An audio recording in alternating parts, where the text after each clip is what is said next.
Welcome, lovers of wisdom. Christmas is glorious. Ready, set, go! A place where everyone is striving for what isn't worth having. This is how Thackeray describes Vanity Fair in his novel of 1848. It aptly defines so much of our culture. A place where everyone is striving for what isn't worth having. It aptly describes how many people approach Christmas each year. A place where everyone is striving for what isn't worth having. Welcome to Best Christmas Ever. In the next 28 days, we are going to explore 28 ways to make this the best Christmas ever and 28 things that will prevent you from having your best Christmas ever. In the process, we will cease striving for everything that isn't worth having and focus our efforts on the very few things that matter most. The things we should strive for with our whole hearts, minds, bodies, and souls. So number one, decide to fail on purpose. I know it sounds crazy. It is completely counterintuitive. It is the opposite of what our success-focused, overproductive, achievement-obsessed culture tells us 10 million times throughout our lives. What am I talking about? You cannot do everything. You cannot succeed at everything. You cannot be the best at everything. And despite what the culture would like you to believe, you cannot have it all. You have to choose. You cannot play golf and tennis on Saturday afternoon at the same time. It's okay to fail. It's okay to miss out. We miss out on almost everything if you really stop to think about it. Every time you decide to do one thing, you are deciding not to do everything else. When you choose a career, you choose not to do every other profession. When I chose to marry my wife, I didn't think, oh, I'm missing out on the other 4 billion women on the planet. Our lives are forged with tough choices or wasted in indecision. It's time to start intentionally neglecting things that don't matter. It's okay to fail at things that aren't important.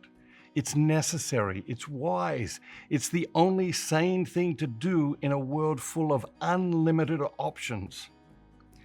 You fail every day. You are going to fail every day for the rest of your life. The key is to fail at the right things, to fail at the things that don't matter.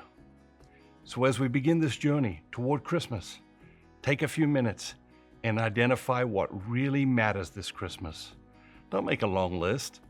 This will just set you up to fail at what matters most and lead you to feel anxious, overwhelmed, and defeated. Choose 3 things. What really matters this Christmas?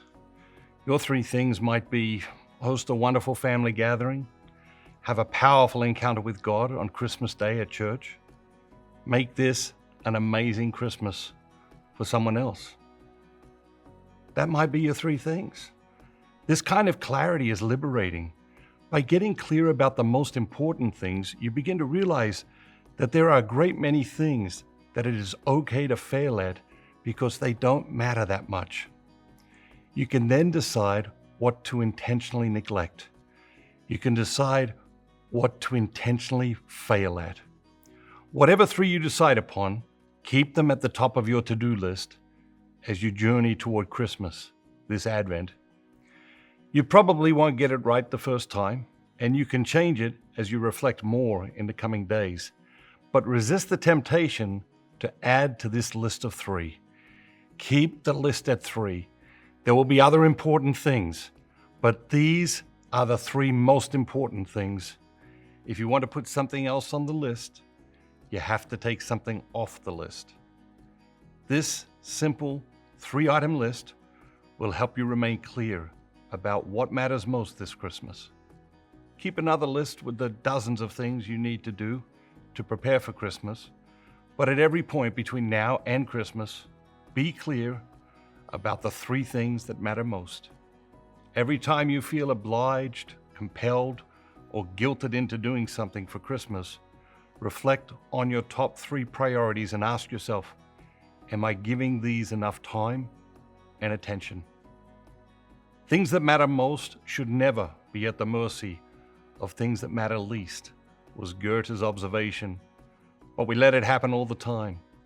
Decide, here and now, that this Christmas you will not let the things that matter least rule over the things that matter most. If you want to have your best Christmas ever, begin by deciding what matters most this Christmas, and then honor, celebrate, prioritize, and bask in those few things.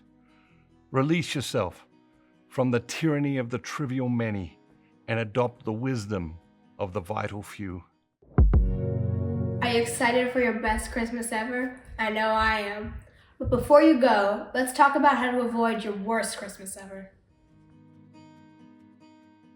It's harder than you might think to have a great Christmas, and it's much easier to ruin your Christmas. There are, of course, plenty of very obvious ways to ruin your Christmas for yourself and everyone around you. Examples include insist on talking about politics, tell your relatives what you really think about them as if it were objective fact, rewrap a gift someone gave you last year and re-gift it to the same person who gave it to you, try to control everything and everyone, tell every kid you meet that Santa isn't real and that their parents are lying to them. These are the obvious ways, but we are going to explore the more subtle ways we sabotage our own Christmas experience and rob others of Christmas joy. Obstacle number one is FOMO. That's right, fear of missing out. This is one of the greatest pieces of modern insanity. FOMO. The reality is you miss out on almost everything. The important thing is not to miss out on the things God created and intended just for you. Focus on what matters most and don't worry about what you may or may not miss out on. If you focus on what matters most, what you miss out on is irrelevant. So get clear about what matters most. Find your joy. Guard your joy. Follow your joy. Not just happiness. It seems our culture has confused happiness with comfort, and following comfort will lead you to misery. Find your joy.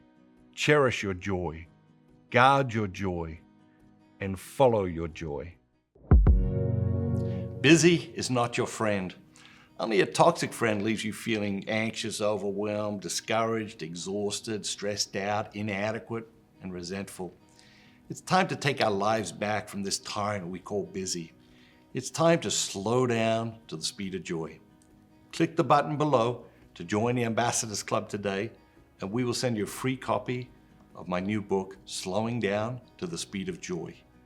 Have a great day!